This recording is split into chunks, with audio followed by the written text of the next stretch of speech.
use push talk so that people don't echo on accident. Yeah, that's all right. That's actually a good one.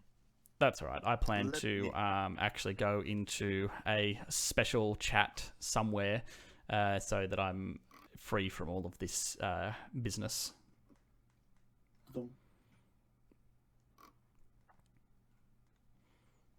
But in the meantime, it's good to see so many people on the Discord server. So You don't have Discord in dark mode? no, I think that was the first thing when we were testing it earlier. That's the first thing the staff pointed out. I am a bit of a noob when it comes to the Discord server, so 100% a huge shout out to Red Chicken and basically the entire moderator team who did 99.9% of the work to build the channel, while I sort of sat here and was like, I'll link it in the video description. And sometimes I even get that wrong, and I have like a limited invite. Yeah. How did I know that Matthias was going to be the first one to comment? Matthias?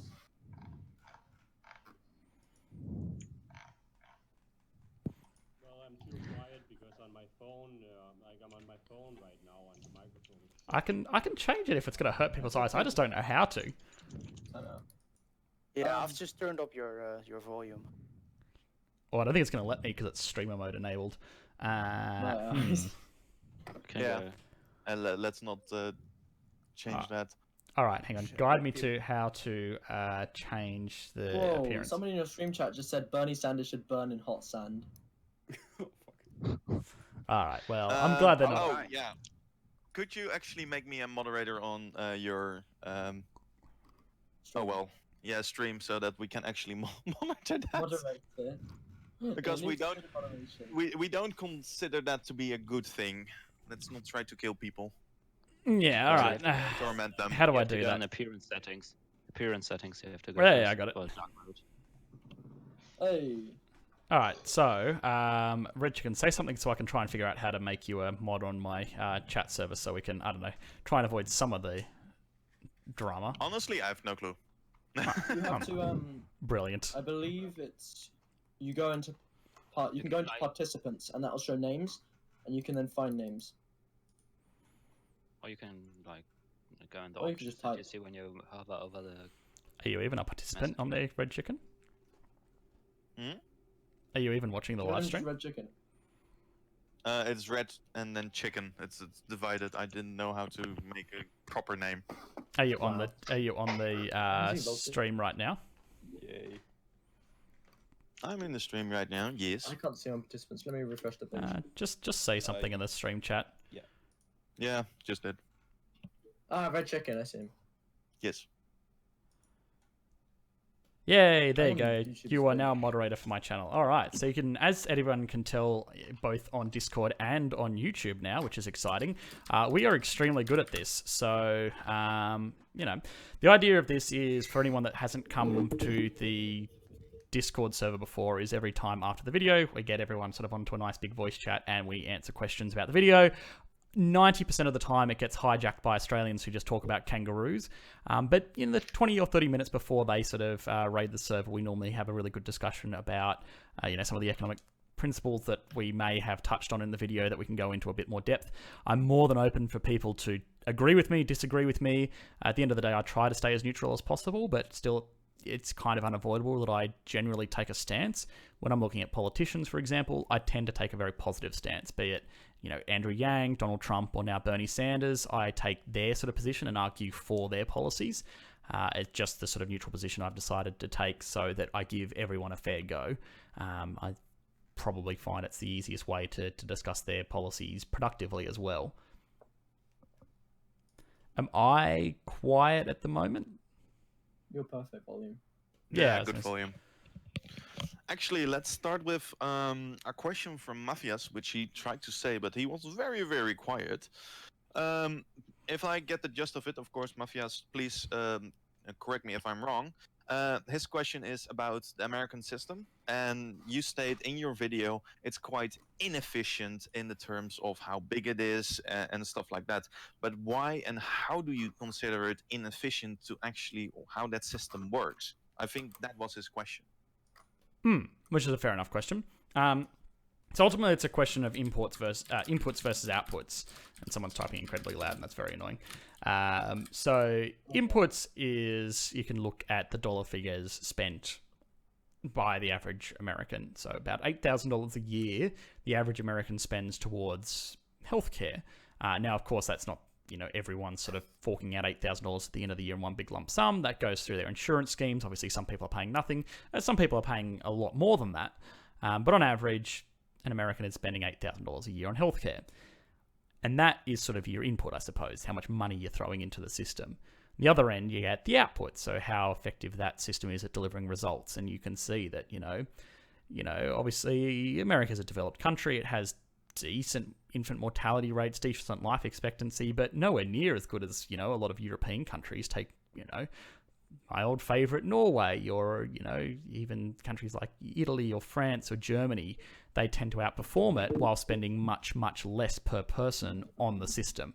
So by definition, if you got a lot of inputs going into it and not a lot of outputs, that's inefficient. Of course, you can get into the details of how, insurance systems work and how it's, the intricacies of a system that's, look, honestly, to be perfectly frank, kind of beyond even my sort of scope of understanding. But if you're just looking purely at the inputs versus the outputs, it's an inefficient system. No, I sort of defy someone to kind of argue against that.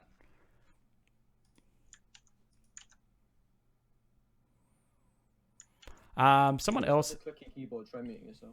Yeah, my God, my keyboard is incredibly clicky clacky. So, like, if I ever type anything, you'll be in for it, and my microphone cannot get muted. But otherwise, a question from Ultimo Uploaders: do you pursue YouTube full time?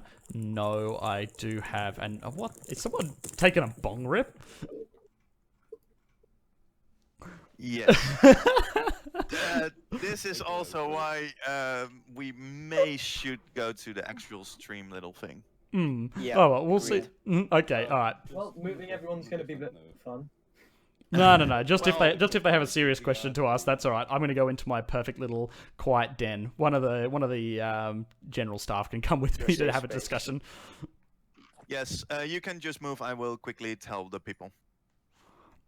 Okay. Oh, it's a safe space in here. Sorry. Anyway, so one of the people was saying, do I pursue YouTube full time? No, I still have a 9-to-5 job, or in my case, it's probably like 8:30 to 7:30. So I do work in finance. Like I'm a high frequency trading engineer and a broker. So yeah, that's my 9-to-5, and I was a sort of a full-time university student before I got into that. And I was doing a PhD program, which meant I did a lot of teaching, which I really, really enjoyed. And now, unfortunately, I'm kind of denied that as sort of a creative outlet. So this is what I do instead. I'm figuring, if I can't, do lectures, I would rather, teach people on the internet. And of course, the actual sort of content's a little bit different, but I still think it's fun and it's a nice little outlet. And I'm glad that so many people are enjoying it. For the first few months while I was doing it, maybe 4 or 5 people would watch my videos, and I thought that was amazing. So it's unbelievable what we've got to now. Are we streaming on Twitch too? No, we're just trying it on YouTube for now, because generally I think this is where most people kind of watch my content anyway. So yeah, we're just for now kind of leaving it there. Probably, maybe, I don't know. I feel like Twitch is more for video games, isn't it? Well, there we go. Just quickly told the people how they should be able to post questions and such, and I'm quickly changing that now so that people can actually send questions in the right channel. There we go. Okay. One different thing though. Maybe You want to put slow mode on it, Red a- Chicken? Maybe we should add a Discord link to the description of the. Yeah, I'm posting it now a couple of times already. Yes, that would be nice. That's probably Red, good I'd to put put into the... slow mode on that stream questions channel so people can ask one question, then not flood. I'm putting the slow mode to a minute. Oh. So people who are on the stream and on Discord who are watching, please keep in mind that there is a slow mode of 1 minute to, essentially, don't have a lot of clutter in there. So please, if you have any questions, say them there, and then we will answer them. There was actually a follow-up question, I think, from Mafias. I'm quickly gonna search for it because I think it's still in VC chat. Let me see.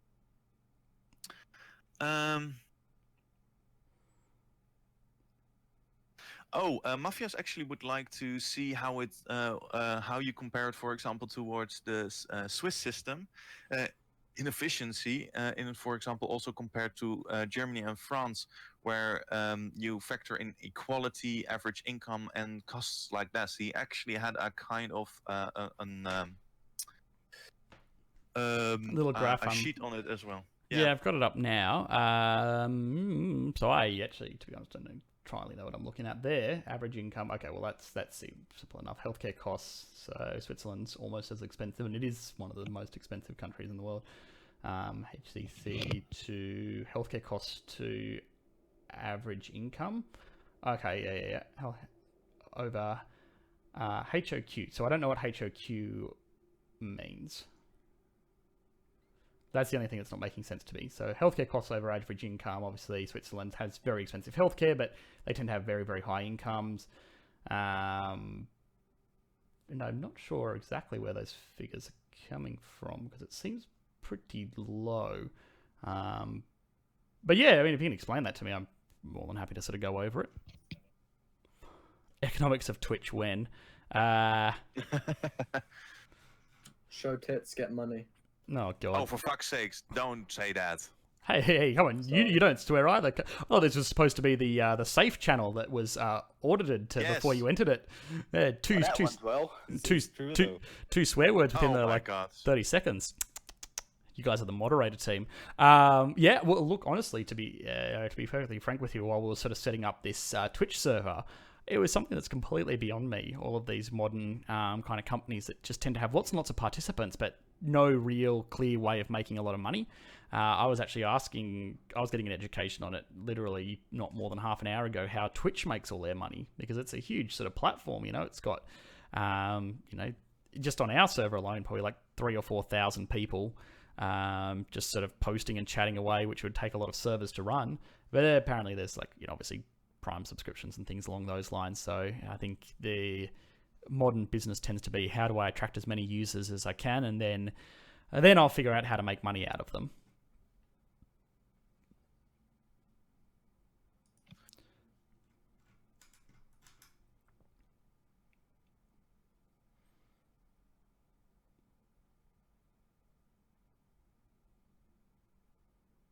Matthias has reworded his question. If you go to stream questions, you can actually see. What do you think it is that made the... Okay, so he's agreeing that, American healthcare is inefficient.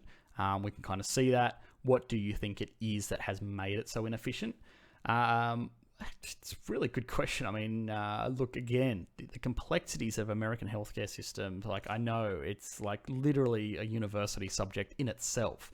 If you're studying anything to do with medicine at university in America, just how the system works. So from the starters, it's pretty complicated.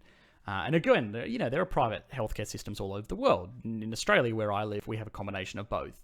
If you get sick, you can go to a public healthcare system and you get treated for free. But a lot of people still opt into getting private healthcare systems. So you'd think, in a sense, that would probably make it even more complicated because you have sort of two systems running in parallel. Look, I mean, it would be pure conjecture for me to sort of ask what I think was the inherent flaw in the American system that made it so fundamentally inefficient. I would say it's probably a little bit of a few kind of basic policies. So America it's very proud of its free market. It believes that, private enterprise is the correct way of doing a lot of things in general. And I think that has formed a lot of the foundations of even essential industries like this. So you have, pharmaceutical companies that gets their patents protected well beyond when those patents would be protected in other countries around the world. So you don't get opportunities for things like generic medicine that can save a lot of money. You have, doctors that have student loan debts that are a lot higher than most doctors in other countries, so they demand higher incomes to compensate themselves for that. I think, look, there's a lot of things to be said where there's other sort of inherent, I don't want to say issues, but other inherent factors in the US economy that kind of contribute and all kind of culminate in this huge bird's nest of a mess that is their healthcare system. So yeah, look, I mean, honestly, someone that has sort of more kind of insight into the American healthcare system, because I'm from Australia. I mean, I haven't dealt with it. I haven't studied it. All I know is like inputs to outputs. It's a horrendous system. But yeah, I mean, discuss amongst yourself, because I think there's probably a lot more qualified people to speak on it in great depth there.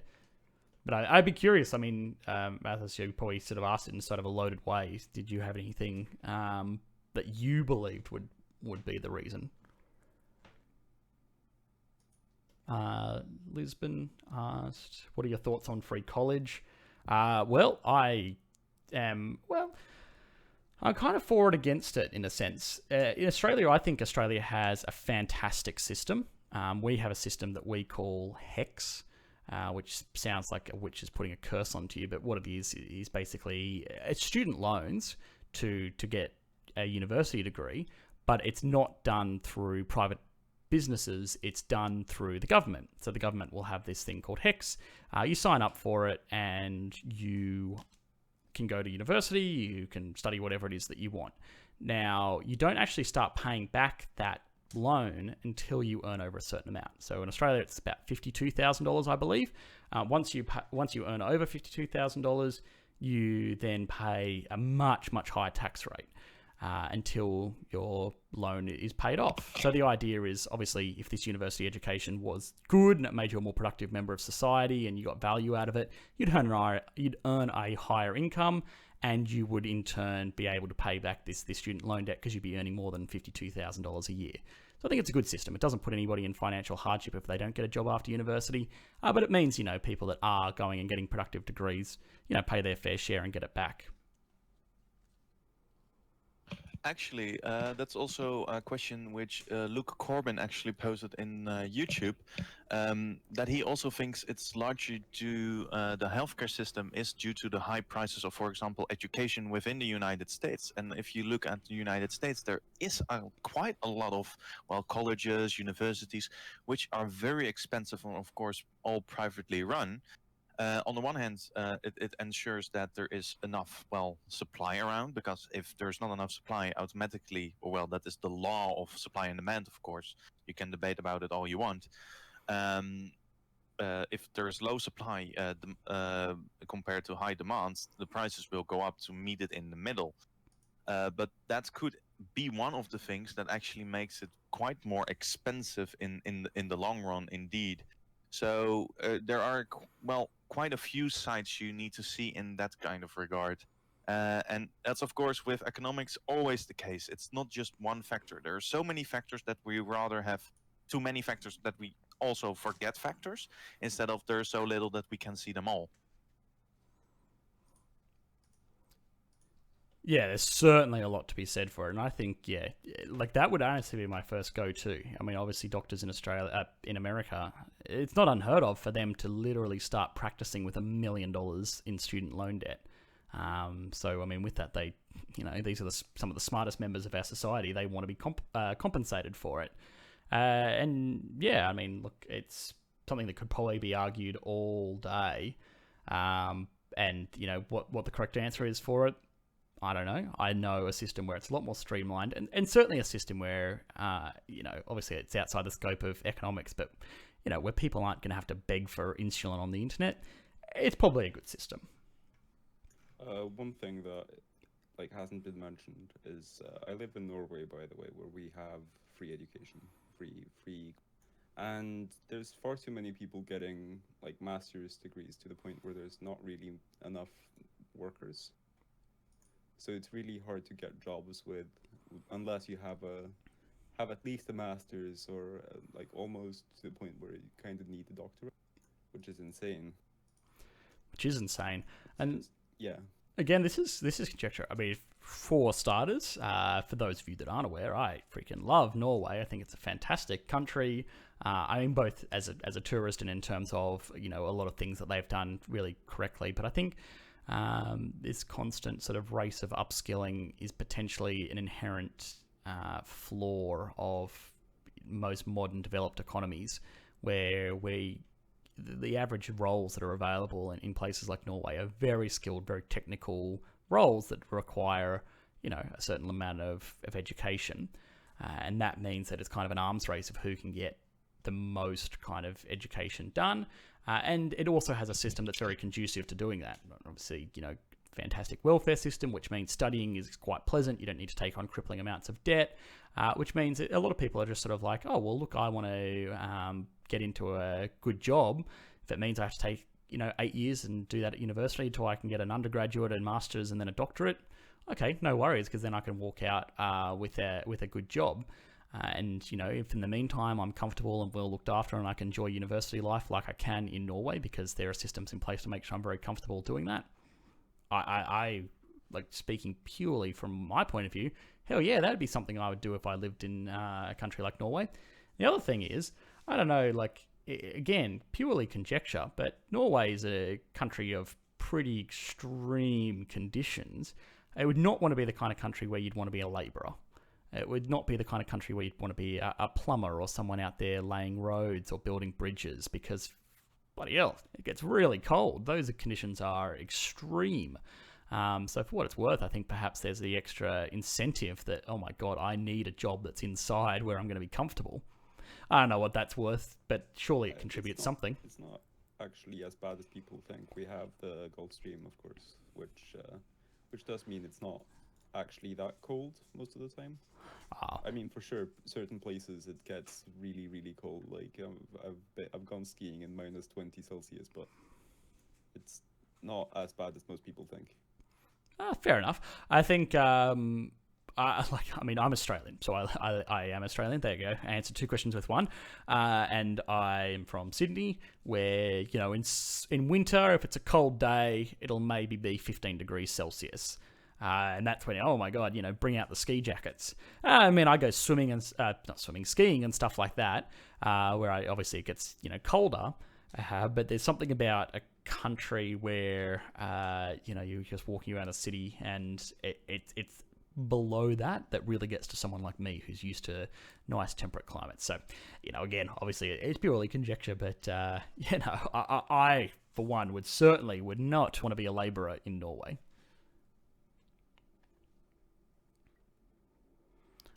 Joel asked what presidential... Sorry, Red Chicken. If you actually go a little bit before, actually somebody mentioned me and about the system. Do you think the sort of system that Norway and the Scandinavian countries have would actually be applicable to, for example, Bernie's ideas in terms of a realistic economy or economic terms? Yeah, so it's a really, really good example. And I mean, there are 2 general sort of schools that people fall into when they're talking about socialism or social policies. Let's not call it socialism because that tends to be a lot scarier for people. One is that people will say, socialism is going to be the curse. We're going to end up like the USSR or North Korea or Cuba, or the most recent one is, of course, Venezuela, because, it's an example of a country that had a lot of, government handouts. And we've explored that on a video before. So hopefully everyone watching has seen that video and sort of understands what we're coming from there. And the other sort of side of the argument is that people kind of tend to advocate for socialism or social policies.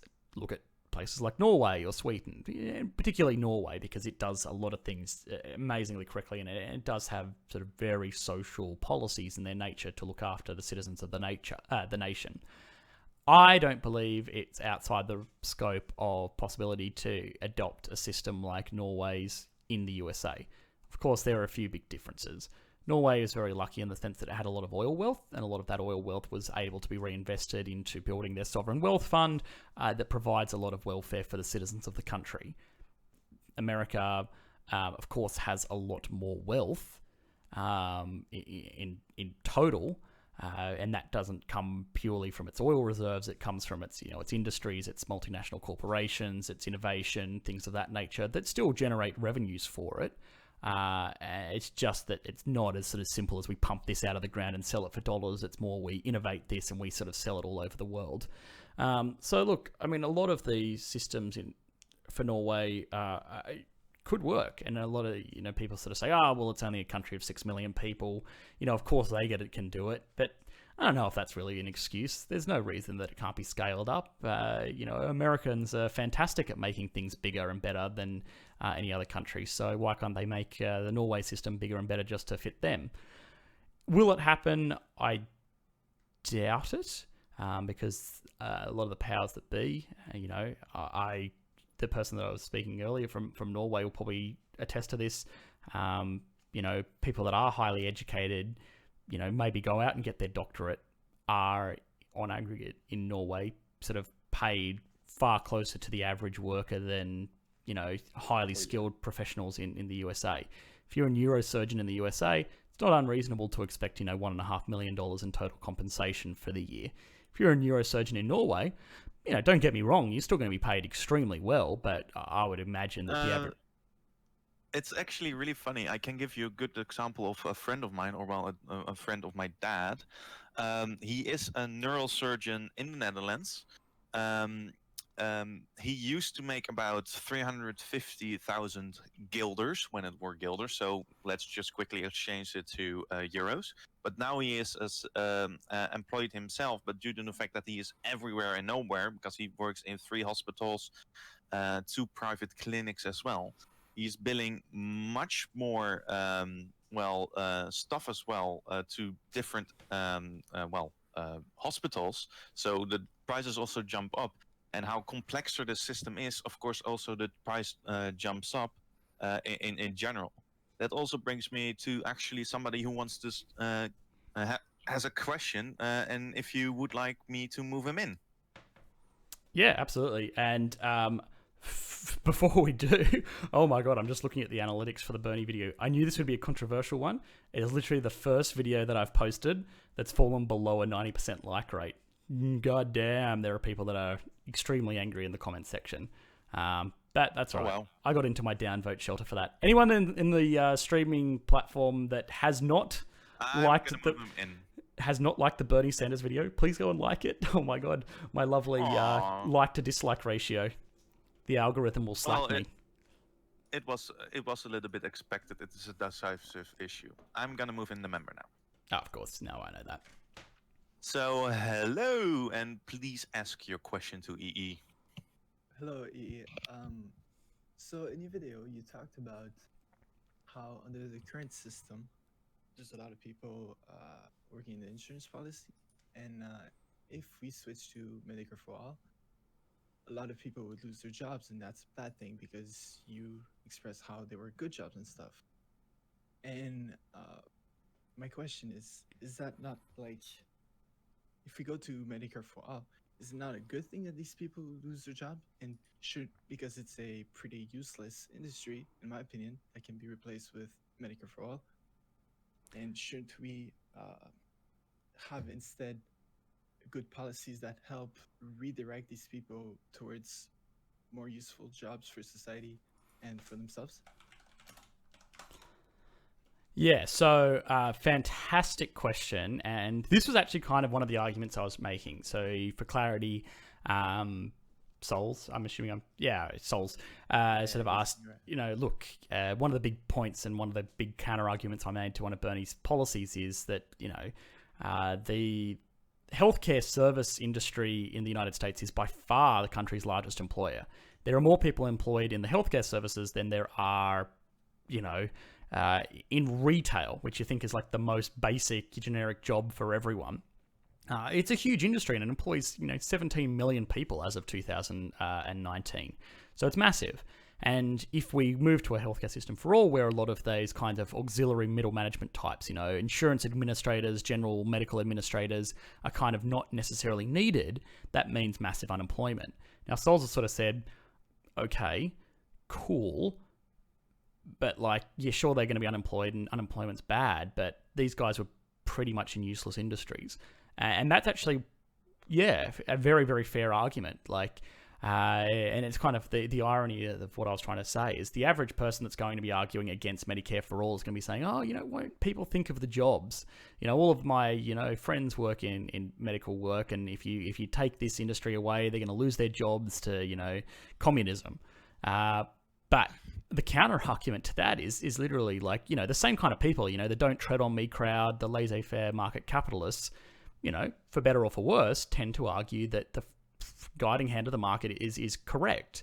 And if we have a system that's inherently flawed and inefficient, and it gets replaced by a new system that is better, more efficient, and produces better outcomes, if people lose their jobs, so be it. That's just one of the, you know, they should have been in a better industry.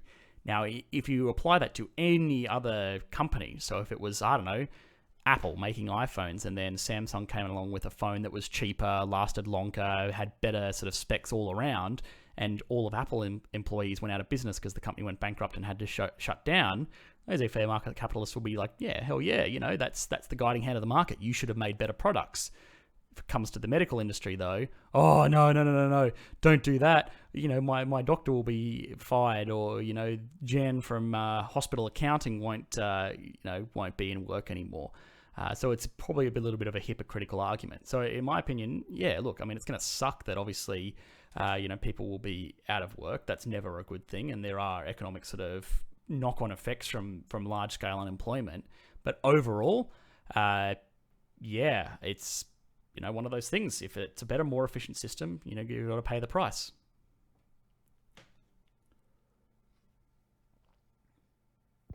Okay. Yeah, and that's the other thing. Rogers that 95 had a really good point as well, and it's the same for in Australia. You know, we have a private sort of public healthcare system called Medicare. It's very similar to the type of system that Bernie Sanders is advocating for in America, and it actually increased the size of the medical field. Now, there's probably less money running through it just because it's less of a private industry, but by the same sense, there's more jobs, and it's more jobs for practitioners as well. Yeah, more actual people on the ground, you know, helping patients, as opposed to these people sitting in offices with Excel spreadsheets of insurance programs versus billing, which is, you know, obviously very important in the current American system, but a bit of a useless kind of externality, I suppose, in the grand scheme of things. So yeah, I think. So go ahead. The same problem can be applied to things like the military and stuff. Like, I want to reduce military funding, but a lot of jobs are going to be lost. So I think it's very important to emphasize on education and stuff. Yeah, fantastic point. I mean, it is very similar to the military. Like, a lot of people, you know, are against the amount that the US spends on its military, and I don't really have a strong opinion for or against that. Actually, my opinion kind of begins and ends with, you know what? Yes, America spends a lot of money on its military. I'm glad it's spending a lot of money on its military, as opposed to someone like China. You know, take it or leave it. That's just my personal opinion. But in terms of internally for America, it's a huge employer. It's effectively a sort of a welfare system for people that, you know, if you can't find a job or something like that, or you want training, or you want to get a degree or a trade or something, going to the military is a fantastic option for you. Now, there are negative side effects that come with that, but it is certainly an option for a lot of young men and women that are kind of looking for a bit of direction. And yeah, I don't know, I mean, overall, it tends to be a positive one. So there's a lot to be said for sort of the knock-on effects beyond just, oh, well, it seems like a massive waste of just burning money. Are there more effective things they could be doing with it? You know, investing into productive infrastructure or things like that? Sure, but I think, you know, a powerful military is kind of the cornerstone of America. So, yeah, I'm not a political scientist. I really can't speak much to that, I'm afraid. What does cornerstone mean? Oh, like, it's just like a turn of phrase. Like, it's an important part. Oh, okay. Now, at 4 minutes in your video, you show a graph, left, right, and you have like very authoritarian countries like China, North Korea, and on the right you have an anarchist symbol. Isn't anarchy a leftist theory? And isn't like, is that fair? Like, I thought the right was like Nazis and fascism and stuff. Like, yeah, that is fair. So I don't know. Well, look, this is where it gets so confusing, and this is why I hate political graphs like this, because in a certain sense, like, if you were looking at the most extreme right-wing economic policy, you would be looking at something where it's just anything goes. There are no regulations around trade or financial contracts or anything of that nature. It's just, if you can do it, go do it. So, if you want to trade this for that, no worries. If you want to, sell, well, look, I mean, all kind of manner of terrible things that you could sell that wouldn't otherwise be regulated to sell, yeah, you could do it. So it's very sort of a freewheeling system. Perhaps anarchy, because there's a lot of sort of social things that tend to put it to the left of the political spectrum. Maybe it doesn't belong there overall, but it certainly would be kind of very indicative of what that kind of extreme right system would be. The other thing is, communist China today, I don't know if you sort of saw it as I put it on the graph, I actually rate it as a much more capitalistic country than even the United States. It's extremely free market. The United States, it has a huge amount of regulation and plays a lot. Every big corporation is associated with the government, isn't it? Is that fair? Yeah, well, look, there's undeniably a lot of government control, especially in heavy industry. But there is also a very sort of loose grip on sort of peer-to-peer kind of trade. Things like scams or, financial fraud are big things in China. And to the sense that, yeah, huge. Now, on the surface, yeah, a lot of their heavy industries, a lot of main banks have very, very strong connections to the Communist Party. But on the ground level, a lot of the sort of microeconomic stuff is extremely capitalistic, more so than, in, let's say, a country like the United States, because, if you sort of mess something up there, you can go bankrupt, and there are basically no safety nets in China. And on the other hand, obviously in America, there's still a certain level of, you've got a bit of, you got a bit of wiggle room there. So again, this is why I hate lining things up, because there's so many kind of caveats, there's so many sort of touch points, there's so many bits of data that can say that, oh, this belongs there, or this belongs here, or that belongs there, and this belongs here. And there's so many ways of kind of laying it out that there's no real one universal sort of this is correct or this is wrong. For the most part, I think the takeaway is that most successful economies tend to lie towards the center. So I hope that's something that you sort of got out of it. Most successful economies. It's a common talking point that the USSR was successful economically, isn't it? Well, that is, I think, a thing which you can debate on if it was, if it wasn't. Personally, if I look at it through my eyes, for example, the space race, they couldn't continue because they didn't really have the funds essentially to continue it as well. But that's a completely different topic. Yeah. And of course, it's largely also due to, of course, political reasons why it fell apart. So. Yeah. But anyway, we're gonna move on to anything else. If people have questions, of course, keep asking them in the stream questions channel. Of course, also on YouTube, the stream. Please keep in mind to stay respectful to everybody. I saw some things flying by. That's not nice. And thank you for your comments. I'm gonna move you back to the lounge show. Thanks, Sol. They were really fantastic questions, though. I think that was really, really great. And again, if you have any questions, I do not expect anyone to sort of universally agree with me. I mean, where's the sort of fun in that? I want people to come on here and kind of challenge something that I said, or even, point out things like, I don't know, the thumbnail. I didn't spell economics right. So that wasn't exactly a great start to come to this kind of discussion from a point of, academic superiority. But, Yeah, actually, I saw some questions flying by, especially regarding to, for example, minimal wage, and I think that is actually a good question to start on. What do you think about, minimum wage, and how does Bernie, but also some other candidates say, hey, we need to raise the minimum wage in order to have it actually, get more to the people who are working? So yeah, so there are two arguments that can be made here. There's the social one, where it's kind of nice for, mothers raising kids and, people living on minimum wage to be able to, live and have a decent quality of life. But we don't give a crap about that. We're economists. We're going to look at sort of the grand scheme of things and what's going to be ultimately the best sort of benefit for the total system overall.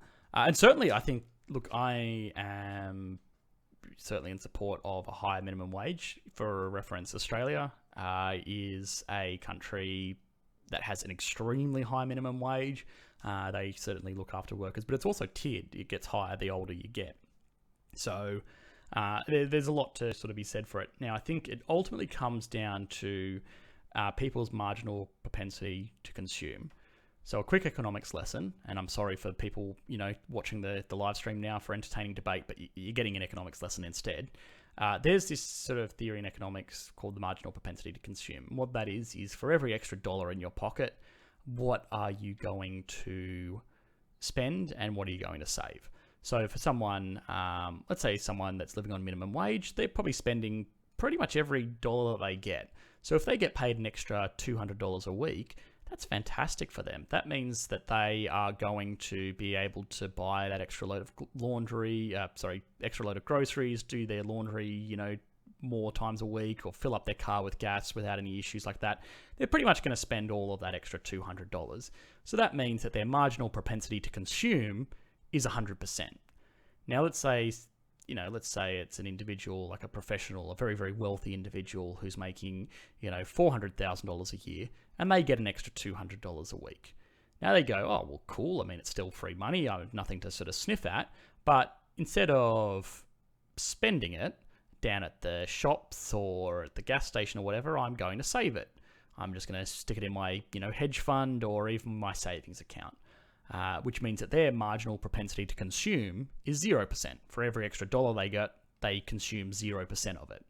Now, that's sort of the two ends of the spectrum, but what it means is when you're talking about raising minimum wage, you're giving money to people that are going to spend basically every dollar that they get, which sounds bad from a personal finance perspective, but it's fantastic for an economy overall, because let's say someone gets an extra $200 in their pocket, they go out and spend it at the grocery store. The grocery store now has $200 extra, and they can employ staff and, pay for new checkout chicks or warehouse managers or whatever it may be. And let's say that warehouse manager, gets an extra, let's say $150 in their pocket. The grocery store takes sort of, $50 out of it as profit. He can then go out and spend that $150 at a video game store that can then employ people who in turn will get to spend their salaries, and it's got this knock-on effect.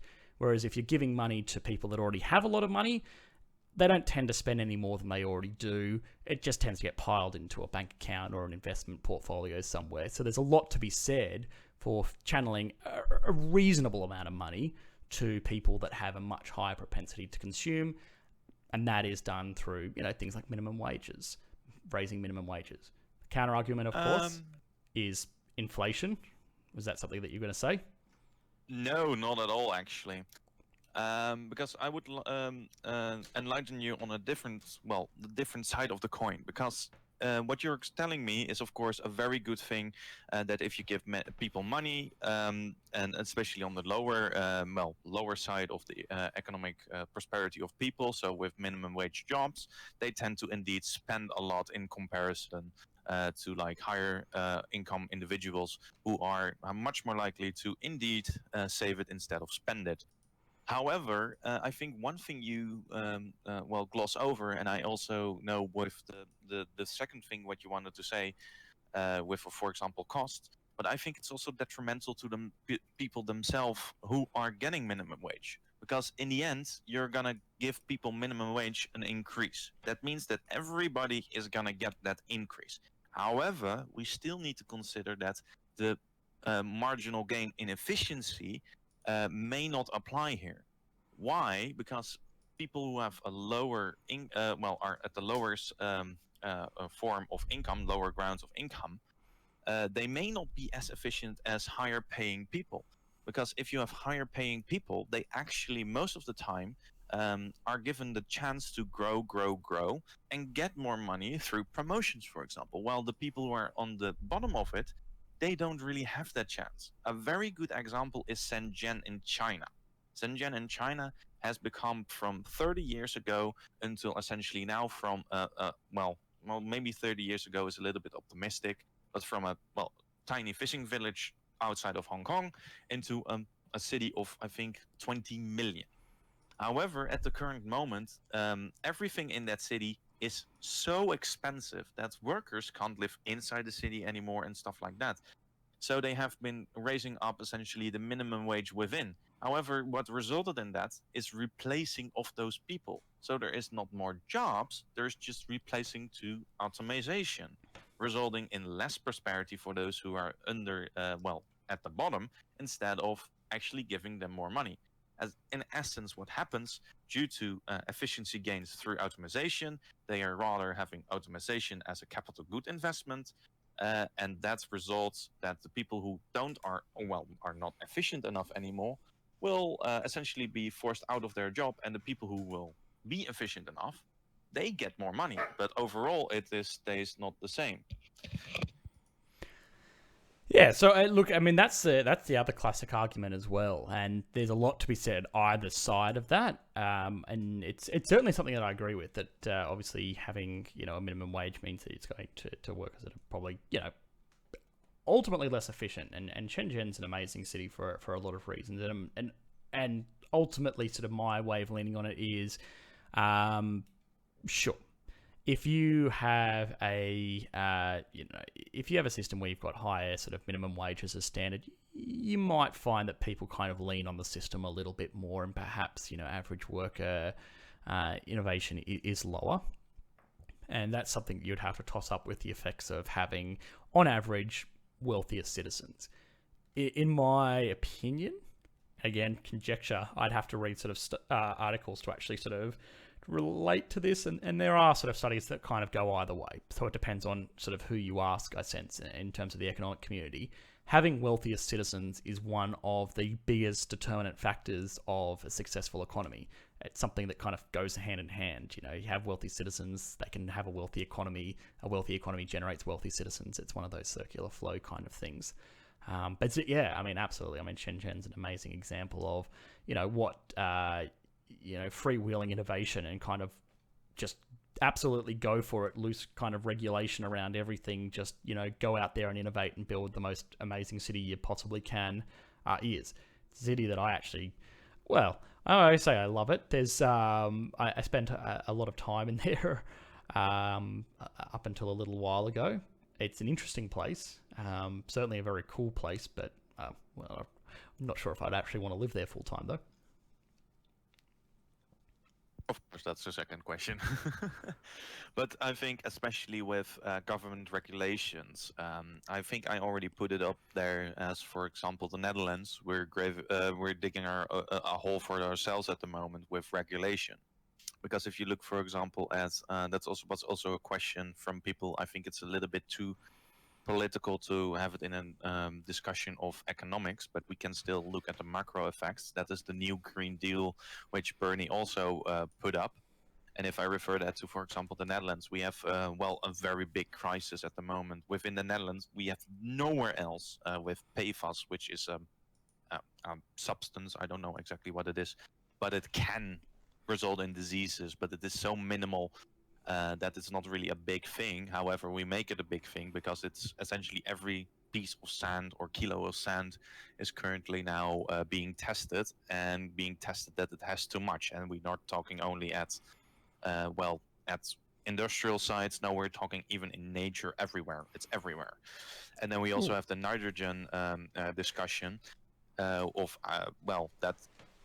damage the environment that we have, so on and so on. But due to those two reasons, essentially 20,000 building projects are just done. They can't continue. And of course, that kind of stuff is detrimental to an economy. And on short term, it can really ruin an economy. And I don't know exactly the Green Deal, what Bernie is trying to do. But of course, with regulation, if you look in general to regulation, it raises the costs of doing business, and then people should expect, or can't really be surprised about it, but they still are often, that the prices are going up. Because if you need to comply with more regulation, with more stuff, you need to make sure that you also get your bottom line out of it, meaning you need to raise prices. And that's something, of course, will go into, being costly for consumers themselves. And I think that's also one thing which is often underestimated. Yeah, I mean, certainly, regulation in general does, especially when you're talking about environmental regulation, does on aggregate increase the price of goods. That's pretty hard to argue against because certainly the statistics don't lie. And even sort of points, even though that sort of particular point was obviously conjecture, it tends to be the process by which that kind of price transfer happens. It was kind of a bit to our point though. Big Joe actually had a really, really fantastic question. I don't know if you can drag him into the chat. I don't know if he is even in the chat or has a microphone, but I don't know. Drag him on in here. Big Joe, I'm gonna see what I can do with him. If you just continue with some general questions, then I will get him in here soon. Okay. If we can. Yeah, I can see his everything is muted, so otherwise, he had a really, really fantastic question, and maybe I can wait a little while to sort of answer it, but it was relating to the circular flow of cash and the multiplier effect. So when we were talking about, money being recirculated from workers with a higher minimum wage, their marginal propensity to consume affects their multiplier. And that's something that economists study, what the multiplying effect of things like government surplus is. So if you're interested in reading sort of further on from that, I just Google the multiplier effect economics, and that'll give you, a really good idea of sort of how that kind of process works.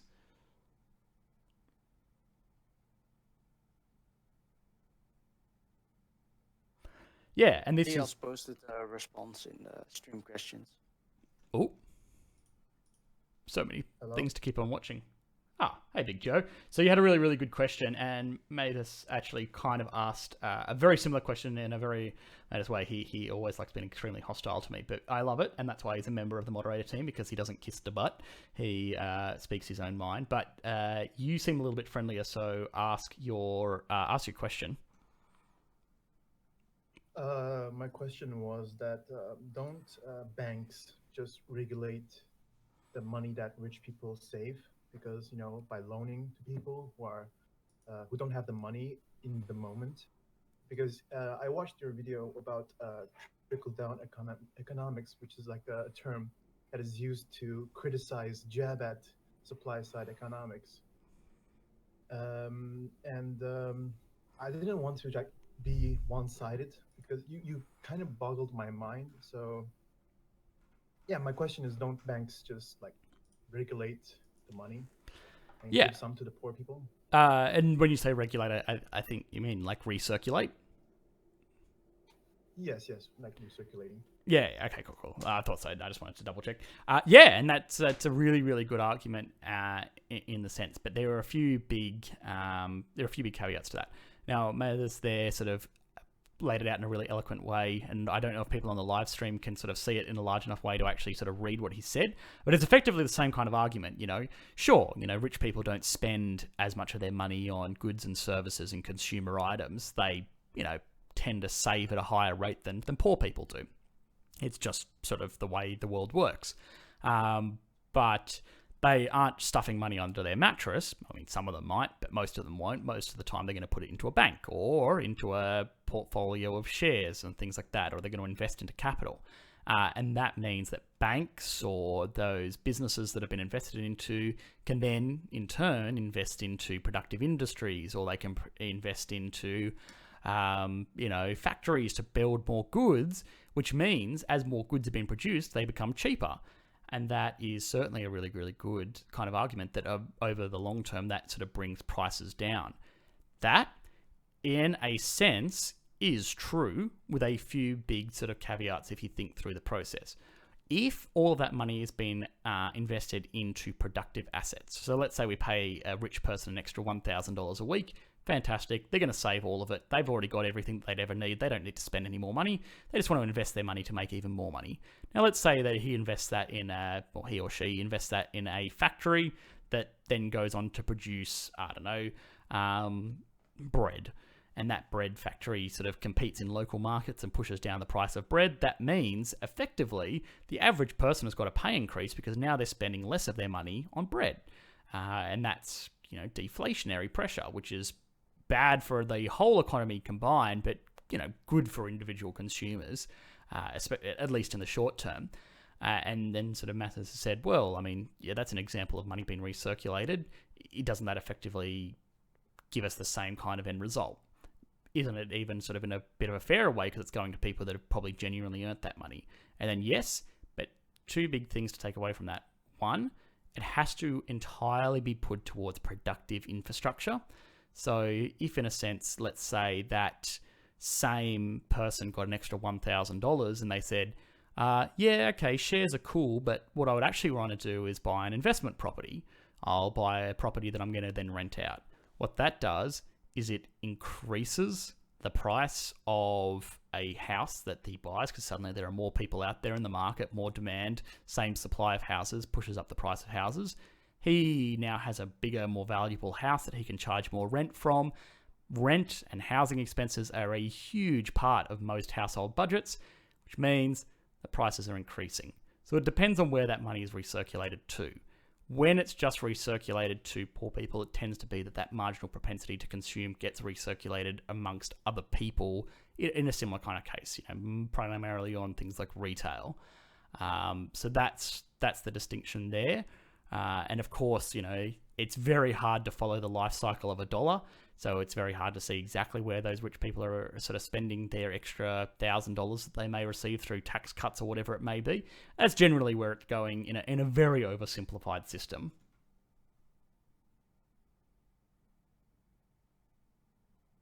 Are you kind of cutting off? Is it just me?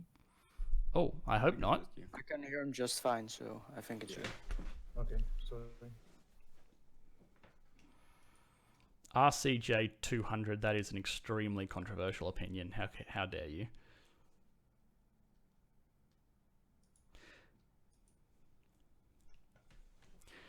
Yeah, so look, I mean, overall, I think that's sort of where it sits, and I think that was a fantastic question, Joe. Thanks for asking it, and also, thanks for sort of having that discussion in a very civilized way. Huge props to everyone, both on the Discord server and my entire audience pretty much on YouTube. People have certainly disagreed with things that I've said, and that I encourage. I don't want people that are just going to mindlessly, yeah, okay, some guy on the internet said it, must be true, click like and subscribe. But they tend to do it in a really, really productive, intelligent way. I've seen people legitimately link scholarly articles on YouTube comments. I thought that was unheard of. So for what it's worth, thank you guys. Well, I love you. You don't have to agree with absolutely everything I say, but if you're kind of arguing back with me in a scholarly way, I think that's awesome. I got a question, but this is about a different thing. Can I ask? I suppose so. This is about, in some countries, the industry is not as advanced as, I don't know, like first world countries, right? And when those countries trade with them, they just buy things, they don't produce things, and all the things that are good, just like the Venezuela one, like you said, they didn't produce things in the long term or advance their industry. They just bought stuff with the oil money. And how do you suppose you can solve that problem? Because in Turkey, is where I live. In Turkey, in Ataturk time, we tried to have our industrial revolution, and it just stopped right after he died, and then the government started to, I don't know, stop the privatization of things like industry, where the government tried to control stuff, because we tried to make planes, and the government just said no, I'll just take care of that, and then it didn't advance. How do you think that problem can be solved, the industrialization? That's a really, really good question. So Venezuela is a different example, I suppose, entirely from that, in the sense that they squandered what they had. So they had basically a supply of money that was pretty much pumped out of the ground and sold all around the world. But instead of investing it into productive infrastructure, or instead of investing it into things like a tourism industry or, airports or, even, some kind of manufacturing center, they basically said, we got limitless supplies of money here, we'll just give it out, which is fine, but it's kind of like let's say someone that wins the lottery gets, $10 million deposited into their bank account. Sure, you can do a lot of stuff with $10 million, but, let's just say you go and spend it all the time and you never invest it. Well, that money is not going to make more money.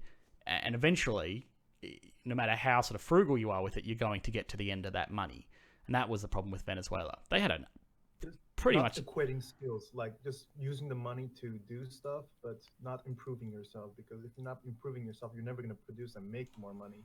That's right. You're only dependent on that money. Yeah, and even if, like, Venezuela, they were extremely sort of haphazard with how they spent their money. Like, it was just unbelievable, their level of government spending. It was insane. But even, like, if we use the example of someone that just won a lottery, let's say you're someone, you won $10 million, but you only spend $100,000 a year. You'd think for someone that has $10 million sitting in the bank, that's extremely conservative. And it would be. But if you don't invest it, well, a few things are going to catch up with you. Obviously inflation, but eventually, 100 years' time, you're going to have spent through all of that money. Now, 100 years, it's, for the average lifespan, it's not a problem for an individual, but for a government, it certainly is.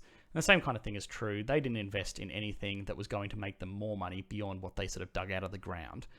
Now, for Turkey, I don't know the specifics of it, but it sounds like, obviously, if you're looking at an industrial revolution, that in many senses for a lot of economies is similar to an oil boom. If you're going through a big period of rapid industrialization, it can mean a lot of growth, a lot of increase in living standards for residents, but it eventually plateaus out. It happens in almost any kind of country that goes through a similar kind of effect. We've seen Japan, we're starting to see China, countries like India, sorry about that, I had hiccups. And, it's just one of the sort of logical steps that they kind of take. But it's all about kind of reinventing yourself. It's all about sort of moving into either a service industry or building up some other industry to sort of take its place and make sure that, the living standards of the occupants of the country are maintained, if not improved. Quickly to go through it. People on the stream have a little bit difficulty hearing the stream, so could you turn up the volume a little? Economics Explained? Probably can. Hang on.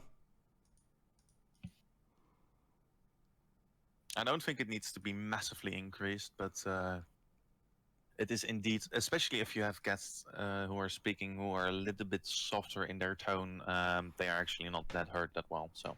Oh, I just realized I have like what's it called? Like a non-digital mic. What are they called? What's non-digital? Acoustic mic? Analog. Yeah. Analog. So is that any better? Can people who are on the stream sort of say if that's any better to listen to me now? Because I just turned it up a little bit. Well, I think you can also just turn up the volume of the artificially in YouTube itself, but it's fine. I think the main problem was that they were having issues hearing people speak, the other people, not you. Yeah, not you. Yeah. Okay. Because I listen to Discord super quietly. So can everyone hear Red Chicken? Because his audio is coming through perfectly for me. Oh well, yeah. If that is fine, guys, please confirm. Then we can continue with the discussion again. Yeah. Oh my God, did someone say Big World 2020? That takes me back. I loved that movie when I was a kid. Just the aesthetic of it. Fantastic movie. Absolutely fantastic. I'm going to go watch that tonight. I've got work tomorrow. I've got to literally be up at 6 a.m. But you know what? I'm just going to watch that movie because, everything about it's just great. Anyway, completely off topic. So thank you, whoever pointed out Big World. But anyway.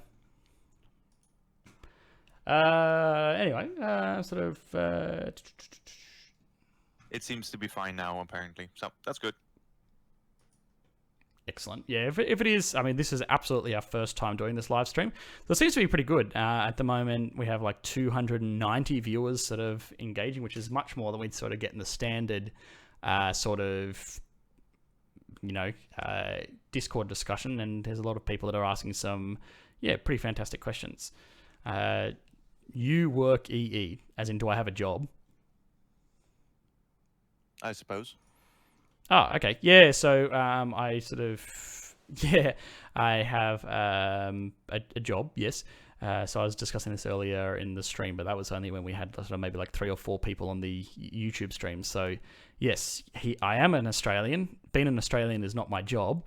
I work as a high-frequency trading engineer and a broker in Sydney, so I work in the finance field. I used to be like an economics student. I was doing a PhD program. I dropped out of the program to work in my current role at the moment, but it's still something that I really, really enjoy. I love teaching people, doing lectures or talking to students, and that's something that I'm kind of deprived on in my current role. It's very acidic, sort of numbers-based stuff. So this is kind of my outlet for, talking and having these kinds of discussions with people, and it's really, really fantastic because it's not all about sort of people agreeing with me, but it's about having these kinds of arguments and debates that I've, don't really get sort of day to day now. But yeah, I mean, that is a very sort of roundabout way of answering the question. Yes, I have a job. I work in finance. I'm a high frequency trading engineer. Can I ask a question about jobs, like the job that you do, like, because I'm thinking about perhaps maybe going in a university major about economics or I don't know, trade, like international trade, because I like to learn languages. I know like 3 languages right now, and I want to expand on that and perhaps use my languages to, I don't know, learn economics or international trade. I mean, do you suggest any economic-esque job?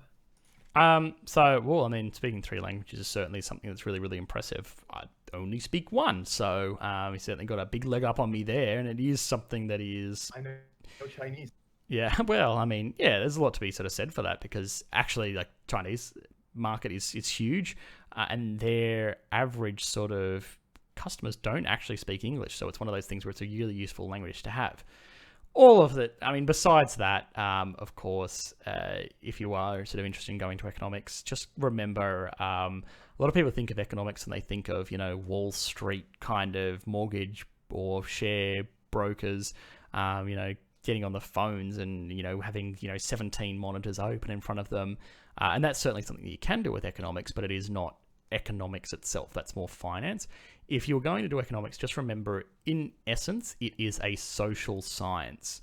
It's not about the numbers. It's about the study of people.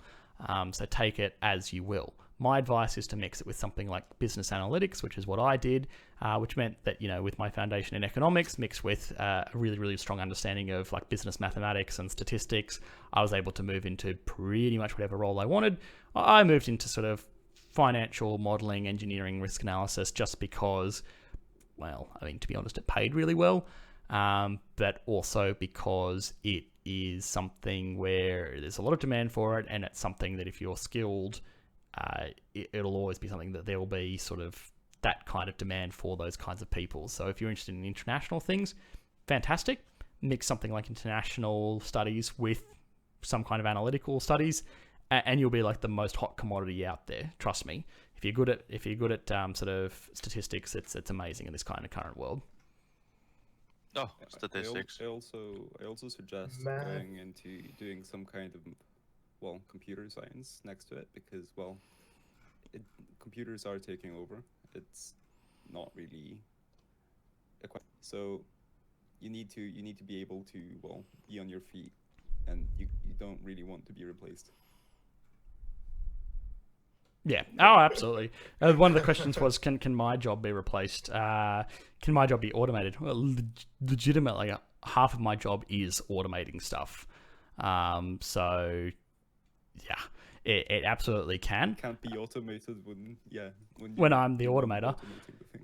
Yeah, but I mean, certainly. I mean, for the most part, my job involves moving numbers around on a screen all day. So, absolutely. Potentially. It's something that I'm genuinely terrified of. I've had this discussion with a lot of people. Like, I'm a big fan of, I don't know if any of you guys are sort of active participants on Reddit, but of the financial independence, retire early movement. And that's not because I want to go and sit on a beach all day, but it's certainly something I sort of see the incoming wave of people where there's not going to be jobs for people like me that just sort of sit and look at numbers. So I'm like, holy crap, I got to save some friggin' money for when I'm like basically made redundant by Mr. Robot here, just so I can continue with my quality of life. So it's something that I certainly subscribe to, that kind of mentality, just because I'm sort of afraid of automation. Whether it's a logical fear, I don't know, but it's certainly something that I see as something very possible. How old am I? Oh, that's not polite. How old do you think I am? That's actually, if anyone gets it right in the live chat, I will... 55. Well, let's also move back to a little bit more of the topic on hand instead of general advice of like schooling and which kind of education. But yeah, I think economics in general indeed is of course a social study. Some people make it out to be a lot more sciencey based, but of course there is some, but that's more econometrics. So anyway. Yeah, I mean, certainly, yeah, I appreciate everyone guessing my age. Some people, oh my god, some people have been close. Oh dear. Matthew, that is not nice. He's not in the 90s. Are you just gonna get everything? Oh well. He'll get there eventually. Yes, that is true. Big Joe says 60. Oh dear. Oh my goodness. What do I think about current stock valuations? I don't think anything about current stock valuations. You know why? Because I don't have any idea. You don't have any idea. Santa Claus doesn't have any ideas. Warren Buffett doesn't have any ideas about current stock valuations. If I had a good, reasonable knowledge of stock valuations in a sense that I was able to speak with any kind of authority in a reasonable manner, I would be the richest person in the world. There is no way I'd be live streaming on Discord at 1 a.m. on a Monday night. Well, see it like this with trading. Nobody knows what's going on, and nobody is going to be the best one out there. It's all a prediction of what do you think the perceived value is of a stock is gonna be. If you are certain, it's essentially inside trading, and that is not very allowed in most places. So, so yeah. Well, yes, of course. I mean, if you, yes, it's either something where you're an idiot and you're one of those guys that go, yeah, I know what the stock's going to do tomorrow, man. Look, I've got these, I've got these Bollinger Bands here, and they're going to tell me, I'm subscribed to Tim Sykes, I'm going to be a millionaire. It's either sort of nonsense like that, or it is in the sense that, you're doing insider trading. So it's obviously you're an idiot or you're doing something illegal, and telling me about it is idiotic as well. So I don't listen to anybody that says that they know what a stock is going to do, because no one really does. It's one of those things. Yeah. Oh yeah. Any other topics actually? Oh yeah, continue. Sorry. Oh no, I was just gonna say, 29. So, very, very close. I think a few people got. I don't know if anybody actually got it. I think everyone got around it. So I don't know if I'm older or younger than you expected me to be. Sorry to disappoint either way.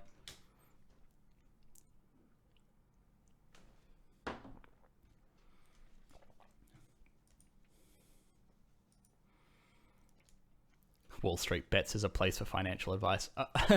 Absolutely not. Please, for the love of God, no.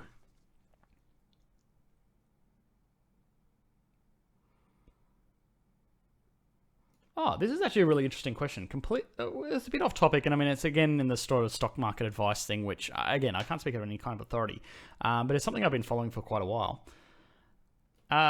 Does the increased number of people investing in unmanaged broad market tracking funds like Vanguard make people who invest in individual stocks more powerful? For example, if in 20 years 80% of the market just tracks the broad market, would that make the other 20% have a higher influence on prices? To be honest, I invest 100% of my portfolio into Vanguard funds. So I do have a stock portfolio. It's 100% in like market tracking index funds like VGS, and theoretically it could, in a certain sense. Like obviously these funds have a lot of power, and they sort of dictate the proportion of representation that each individual share has in it, and that has an influence on the individual price. But yeah, I mean, if 80% of the market is invested into these things that just follow the market, then the people that actually sort of dictate the market will be these little leftover people that are still investing into individual stocks, which potentially has the chance for some, arbitragey nonsense. But it'll be very interesting. In the meantime, though, I don't know. I think in terms of laziness, I still like investing into Vanguard funds just because I only have to click one button and I don't have to worry about, oh god, yeah, we are turning into Finance Explained. But that's all right. So we'll leave it at that. But Vanguard's, in my opinion, still pretty good. There are a lot of actively managed funds trying to boo-hoo it at the moment, but I think maybe it's just because people are sort of waking up to managed funds not being the be-all and end-all.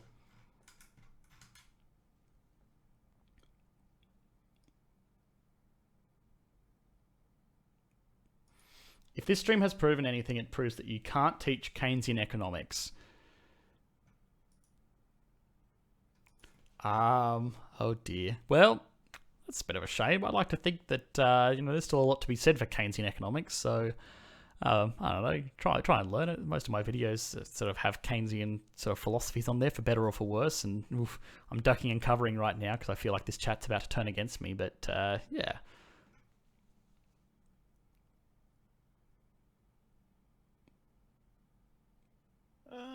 Are there any other big things that we can still discuss? Because we walk to a little bit of dead end at the moment. Yeah, and it's also 1 a.m, so I'm getting ready to go to sleep. So I think I'll answer one more question. And I am looking around for who that is going to be. Oh, actually, well, we've actually sort of already kind of answered it, Dominator. What drives the price of US healthcare so high, and why does the Swiss have a system that's 100% private as well, not have a price that's as high? So two things. We have already sort of briefly discussed this earlier, but I'll go over it again because it is interesting and we sort of had an interesting discussion around it. One, Swiss healthcare is actually still very expensive per person. Now, the average Swiss person is a lot richer than the average American person. It's a much, well, in general, sort of like the individuals in that economy are wealthier than the average American.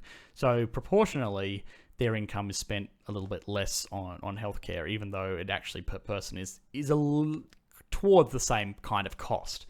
So it's not really a fair argument to say, oh, why isn't Swiss so expensive? The other thing that we were sort of discussing is that in Switzerland, there's a lot, like getting an education is a lot less expensive. Certainly in the medical industry, you're not going to see someone that's becoming a Swiss doctor entering the profession with $1 million worth of student loan debt. So there are certainly instances where there's a lot less to make up, and maybe compensation for workers is not quite as high. And oh my god, why is there Stalin on my feed? Oh, what the? Come on, man. Don't do that. But yeah, there's sort of a few kind of intricacies to the US economy, that especially in relation to education, which makes the overall price a little bit higher. But there is, there's a few other things, especially when you're looking at Switzerland, where, it isn't actually that much cheaper. It's just that Swiss people are a little bit richer. Can you get it out a little? Yeah, sorry, yeah. Anyway, that's because I moved further away from my microphone. All right. So, because I'm sitting back in my chair because it's very late and I'm super tired. All right, so thank you for making me Stalin, Big Joe. I think that was a nice high point to end the video on. I think this was actually over... Thank you. Oh, yeah, all right. Shh. I think this was actually a pretty big success. I mean, me and the moderator team here on the Discord server were super kind of worried, and we're like, oh my god, we're going to do a live stream and it's going to be a disaster. It's actually been quite pleasant. So thank you everyone on the Discord server, and thank you everyone in the live chat of the YouTube section for keeping up to date with everything, for being really, really civil and asking really fantastic questions. I am going to sleep now, so I'll be ending the server, but absolutely feel free to come onto the Discord server. We have fantastic conversations sort of day to day here, so even if you're not talking to me, you're talking to a lot of other sort of really interesting people who have, a lot of great discussions around, economics or, I don't know, general bullshit I really like that. Otherwise, peace out, guys. Have a good one. Yeah.